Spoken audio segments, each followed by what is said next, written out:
All right, guys, it's day 4 of the great race. We got Doug busy in the car. He's doing his instructions. He calls it annotating. What's 2 plus 2? 4. There you go. He's ready. Welcome to Sam's Garage, presented by NH Oil Undercoating.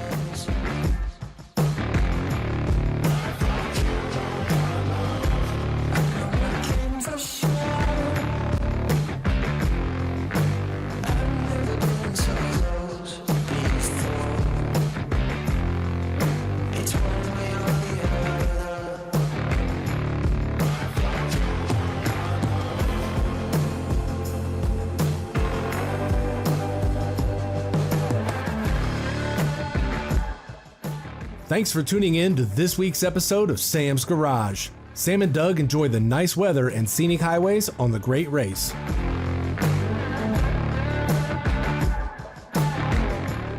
Sam installs a new cold case radiator system in the Chevy Bel Air.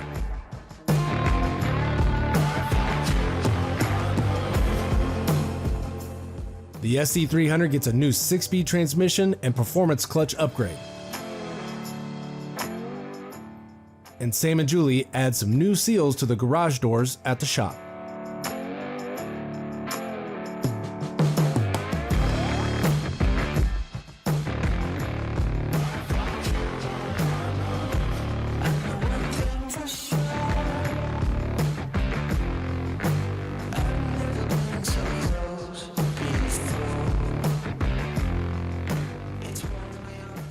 As the great race continues, Sam and Doug head to Purcellville, Virginia, then off to Gettysburg, Pennsylvania.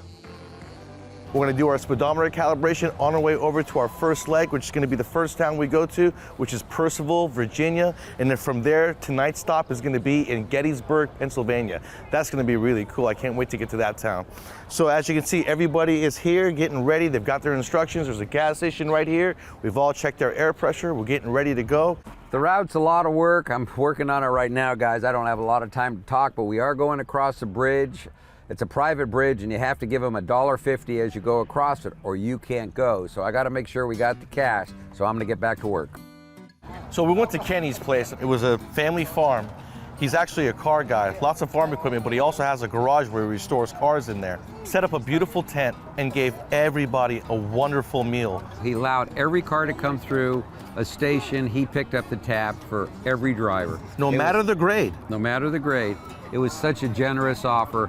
Every driver appreciated it. He just did a fantastic job for all of us. I've done the Great Race twice, first 2021 and then did it last year, 2023. Just really got involved with it, got to know everybody from the president, everybody that works it from start to finish. It's like family to me. Doing the race, seeing what they do, the lunch stops, overnights, decided I wanted to have them here and host them, and here we are. Got a good turnout, and like I say, it's just great sport. I've been into classic cars my whole life. It's a good way to get them out on the road and use them, and everybody can see them, and that's what they should be doing and are made for. The lunch stop today is at my house. I have a shop here where I collect some cars, had enough room to host them, and wanted to show some of the cars I've built and redone along the years, and plus to see all the cars in local. I don't have to go anywhere, so they're right here. I was just fortunate enough to talk to everybody throughout the race, and they were willing to host here, stop for lunch. Hopefully they're enjoying the food. Yes, this is a fuel stop.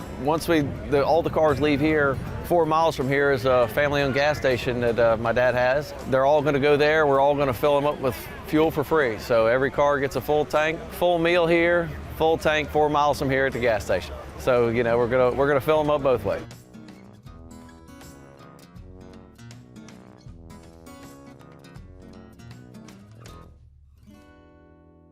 We made it to Gettysburg. Today was a real race. I think we did pretty good. And there was a couple of times where we had to really exercise the 240. We had a really great first half, had lunch, and we hit the mark exactly. We were like high-fiving each other, and then blew right past our turn. So we had to go ahead, figure out how much we were off, turn back around, but everybody got a chance to see how that Z will run, because we blew by people. Had a wonderful time. If anything else, we had the most fun out there, because we were laughing so hard. We were having a great time. awesome speeds through the windies. Everybody loved hearing it go by. And we only got 2 minutes late on that Right, run. yeah, it was amazing. It We all, made up 8 minutes. Yeah, it's crazy. It all worked out. The whole goal for us is to show you guys what this is all about and to have a lot of fun, and we really are. If you ever get a chance to do anything like this or see the route, it is absolutely incredible. And the whole goal of the Great Race staff is to just throw us for a loop all day, All day. every day. Yeah. They started in the morning with the instructions with you, Yep. and they got us all day yesterday. And today we're having a good old time. We get comfortable. And all it takes is one moment not to be focused. Then we were back on track. It was a reasonable day. I'm not unhappy at all with the day. No. Our performance today. Could it be better? Yeah. But I don't think anybody had more fun than we did. Yeah, that's exactly right. And they loved watching us go by them. Yeah.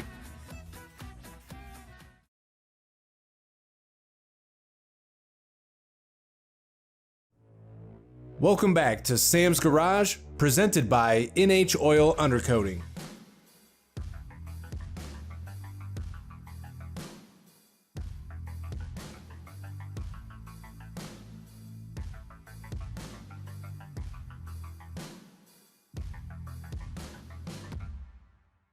Sam preps the Chevy Bel Air for the new cold case radiator and all the accessories to complete the cooling system.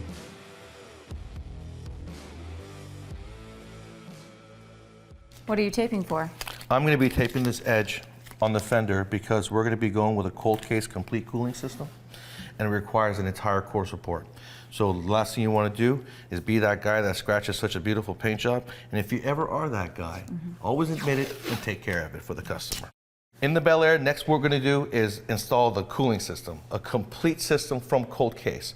I've got the whole core support, the radiator, the condenser, the fans, all bolted up together along with the reservoir. And it looks brand new. The aluminum color along with everything else just makes it look really nice. Everything cold case does looks really nice, and it's going to be a big difference from the black piece that we took out. Yep, absolutely. Along with it looking nice, it's going to be very efficient. Oh, of course. So the first thing we're going to do is we're going to install our reservoir because it's much easier to do it on the bench than it is off the bench.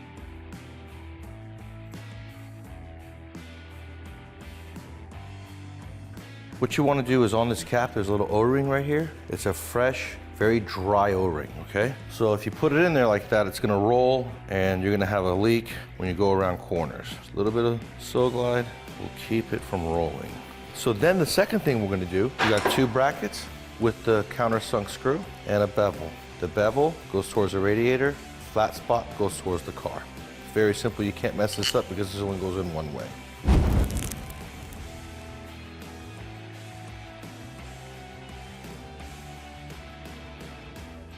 We're going to put the factory bolts on the 2 flanges, left and right. Then we're going to do 2 bolts on the very bottom. They also provide you with a shim because there were shims that were removed. So you want to put this in, and any of the old shims that you may have to use to fill the gap, please use. So I went to a local parts store, got me a radiator hose. As you can see, it does not match like this. I'm not going to twist it, I'm going to cut it. Because I'm going to be putting in this piece right here. This is actually for a ECT sensor. Comes with a little grounding point right here. But instead, I'm going to use it for my steam valve, put a fitting in there, and use it for my steam vent on top of the cylinder heads. Cold case will include in your kit a relay kit. Okay, in the box you've got the relays themselves with a little bracket that you can bolt onto the fender. And the thing is that we have 2 fans. Each one does about 1800 CFM. So you don't want to run 2 fans off one circuit. You want to give them each their own circuit, and you want to make sure to fuse them with the proper load fuse. In our case, we're going to do 30 amps. It's a 40 amp relay. We're going to do 30 amps so that we're safe. So each one's going to go to each fan. I've got my power over here at the firewall. The ECU trigger wire is right here next to it. So I'm going to put both relays on the driver's side fender.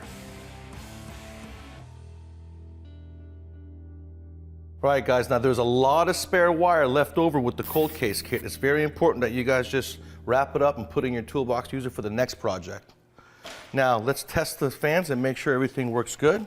We're gonna go to the signal wire coming off the Edelbrock. It's gonna be a ground signal. And there we have it.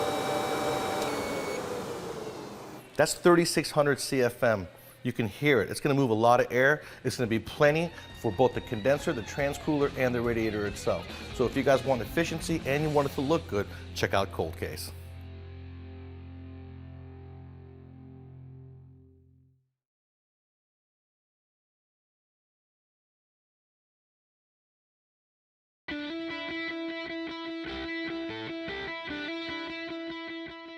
The DEI turbo blanket worked out great with the DEI wrap. And you know as well as I do that if you want to build something like this, you want to do it right the first time. Spend the money once and it'll save you money in the long run, yeah, right? Absolutely. Too often people, wanting to go that cheaper route because they're surprised at how much this costs. But this hobby is expensive and it's not going to get any cheaper. And if you want something that's going to last and you want something that you can enjoy and you can hop in every weekend and go have fun, you've got to do it right the first time to keep those problems out. There is a reason that we use certain brands, there's a reason that we use certain parts, and there's a reason that we build cars a certain way, and it's because we know where the problems are gonna lie, and so you've gotta do it right the first time. And that's why you go to race winning brands. They got all the high-end brands you need to make that reliable motorsports car for yourself. They've got JE pistons, they got boost line rods, Haltech, they got standalones like Link. So if you guys want to make a nice, reliable car, you want it to last a long time and actually save money. Don't look at the upfront sticker shock. Yep. You know what I mean? Yep. It's the down the road money you're going to save. That's what's going to put more money in your pocket to enjoy more of those races and go to more of those car shows. Yeah. Race winning brands, guys, check them out. Welcome back to more Sam's Garage, presented by NHOU.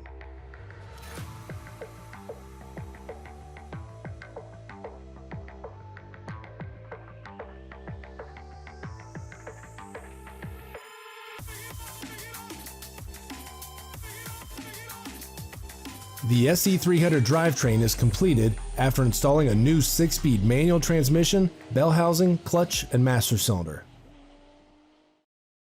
So this is the week that we're going to be putting a period on the powertrain for the SE300, right?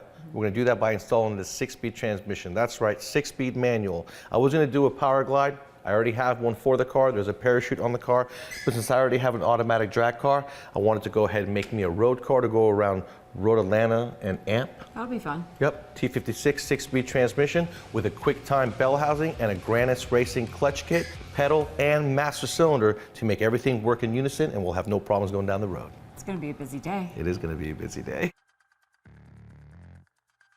First, what we're going to do is we're going to install our flywheel with our supplied hardened bolts, okay? Make sure you put lube on these so you get correct torque. Then once we're done with the flywheel, we're gonna go in with our clutch disc and our clutch pressure plate. I went to Grannis Racing, got a stage 2 kit because I'm only gonna be doing about 600 to the wheels. This is gonna be a road car and I don't want torque steer. I got me a nice stage 2 single disc clutch, 6-puck with a sprung hub.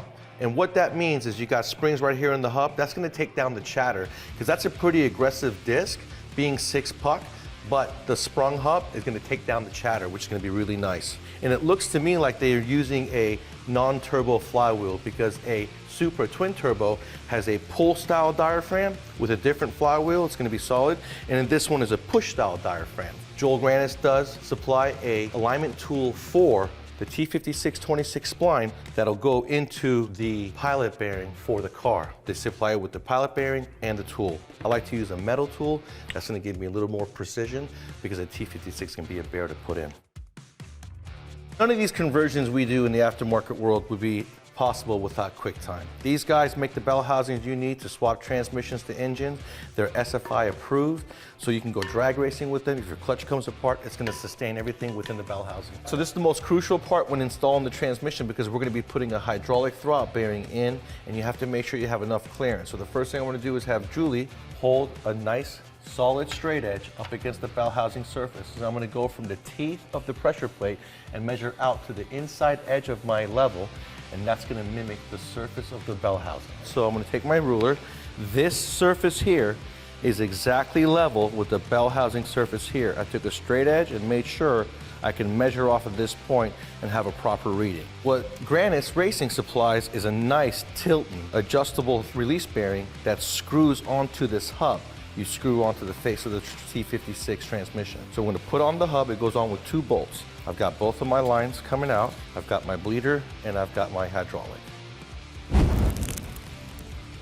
Julie and I were able to get the T56 transmission, the QuickTime bell housing from Holley, along with the Joel Grannis Racing clutch kit, everything ready to go. In the kit that Joel Grannis supplies, there is a clutch and slave cylinder. The clutch master cylinder is an upgraded cylinder because you've got the added pressure of the pressure plate and you want longevity and reliability from the clutch master cylinder. So therefore it comes with a new one. I'll install that one later. Everything else seems to have been worked out great. The quick performance bell housing worked out great. Yeah, the bell housing went on really easy, and you did a good job modifying that bracket to keep everything stabilized for now. Yeah, I'm gonna go get one. They do make a cross member for a swap deal on a Lexus or a Supra. I'll get that bolted in. I'm gonna call Dwayne from Driveline Service of Atlanta, get me a new drive shaft made, but not before I install the twin turbo Supra differential along with the axles for added strength and limited slip. Sounds good.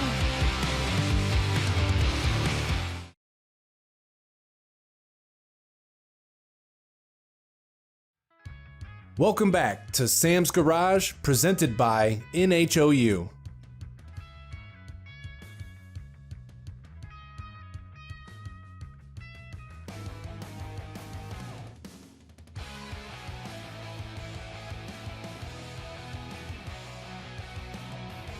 Sam tackles some maintenance around the shop by installing GaraDry garage door seals to help keep some of the water out. All right, guys, if you have a garage, then most likely you're gonna have a leak. I do. I got a nice 3-car garage here. The doors are nice and sealed. You can't see any light coming through them, but when it rains hard, the water still gets through. You can see that I've tried to fix this problem by putting a little spray foam on the edges of the door so no water can infiltrate through the sides. But when it rains real hard, it still will come all the way here like a little river and make me a lake in the middle of the bay, and nobody wants that. I got a great product for you called GaraDry. This is going to be a seal that's going to seal the weather or the water from your garage door by placing it right in front of your garage door on the floor. This is not your standard cheap rubber product. This is made of a PVC material that's flexible. It ranges from the height anywhere from 1/2 inch to an impressive 2 inches. The next thing you're gonna do, once you lay it out, because it's so heavy on this particular one, you really don't have to give it a lot of time to sit still because it just lays itself out. But if you're doing one of the thinner barriers, you may want to lay it out, let it get flat, and then you're going to move on to prepping your floor. You want to clean it, make sure that you've got a nice clear surface so when you put down your sealant, it's going to stick the way it needs to. Now you guys saw Julie just got done sweeping everything, but I'm gonna go ahead and make sure that we are free of any oil or contaminants because we are gonna glue this down. So I got my handy brake cleaner here because it cleans everything. And we're just gonna clean along where we're gonna be putting our glue. So in the kit, GaraDry is gonna give you these square foam pads, and you're gonna basically put them in the edges of the door between the rail and the frame of the house. As you can see, that's a problematic area. I've got spray foam in there. And if you have to, you can always cut around if you need to make any provisions on the frame of the garage door. So what Julie and I are doing here is making sure that we're lined up with the door. And the last thing we want to do is put this under the door. So that was perfect. It's right on the edge. It seals. I like what I see. I'm going to make sure it's straight, scribe my lines, and go ahead and put my glue down. So we're going to lay some tape on the outside of the garage seal. That way when we take it up to lay down our adhesive, we don't go outside the boundaries of the width of the seal. We want it all to stay within the width of the GaraDry threshold seal. And the reason why you don't want to use a scribe line is because with this particular floor, it's so camouflaged, you won't even see your line. Got the GaraDry adhesive sealant that comes with your kit. I got a piece of tape on the outside edge, so I'm going to keep my glue 1 inch from this tape edge. This right here is the outside edge, so as long as I keep my glue on this edge of the tape, I'll be good, because you don't want it to smear out of the edges once you place the GaraDry down. I don't know if you remember, but do you remember about 26 years ago when we had the garage door open at my mother's house and it rained really bad and the water actually came into the garage and went down into the basement? I do remember that. Had GaraDry been around then, maybe they were, I didn't know, but that would have completely saved the basement that day. If you're like Sam and you like to have a lot of cars and engines and stuff in your garage, or whether it's just If you've got lawn equipment or work equipment, you want to keep the things in your garage safe. So this is very cool, whether you have a very nice garage, nice floor, or whether you have a regular garage with nothing in it. You want to keep it dry, and that's where you got to go to GaraDry.